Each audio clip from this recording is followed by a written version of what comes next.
আরজি করের রায় নিয়ে, কিন্তু আমি যেহেতু হেলিতে ছিলাম বলে আমি ডিটেলসটা এখনো শুনিনি। তো আপনাদের কাছ থেকেই শুনলাম যে এটা নাকি যাবজ্জীবন দেওয়া হয়েছে। এটা আপনাদের কাছ থেকেই প্রথম আমি শুনলাম। আমার রিঅ্যাকশন ইজ ভেরি ক্লিয়ার।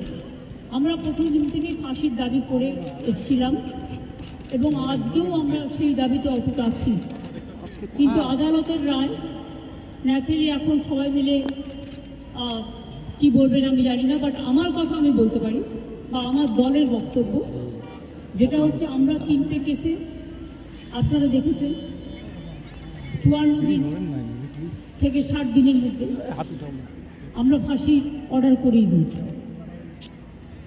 কিন্তু আমি জানি না এটা একটা সিরিয়াস কেস এবং এটা নিয়ে ফাঁসির দাবি আমাদের সবার ছিল। সেক্ষেত্রে বিচারের রায় নিয়ে আমি আমার কথা বলতে পারি।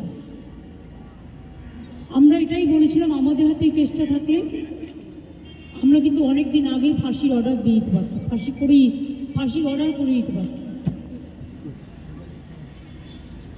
আমি জানি না কিভাবে লড়াই করেছেন, কি করেছেন, কি যুক্তি, আপনারা তো লয়াররা জানেন। সুতরাং ডিটেলসটা তো আমি জানি না, ডিটেলসটা তো সিবিআই করেছে এবং আমাদের হাত থেকে তো কেসটা ইচ্ছা করে কেড়ে নিয়ে চলে গেল।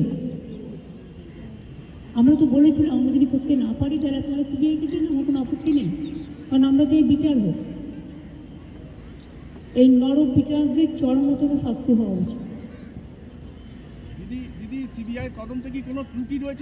আমি সব বলতে পারবো না, কিন্তু আমি এখনো আপনিও লয়ার, আমিও অ্যাজ এ লয়ার আমি এ কথা বলছি যে আমি তো ডিটেলস কাগজপত্র দেখিনি, but I am not satisfied. কারণ আমি ফাঁসি হলে অন্তত মনকে সান্ত্বনা দিতে পারতাম।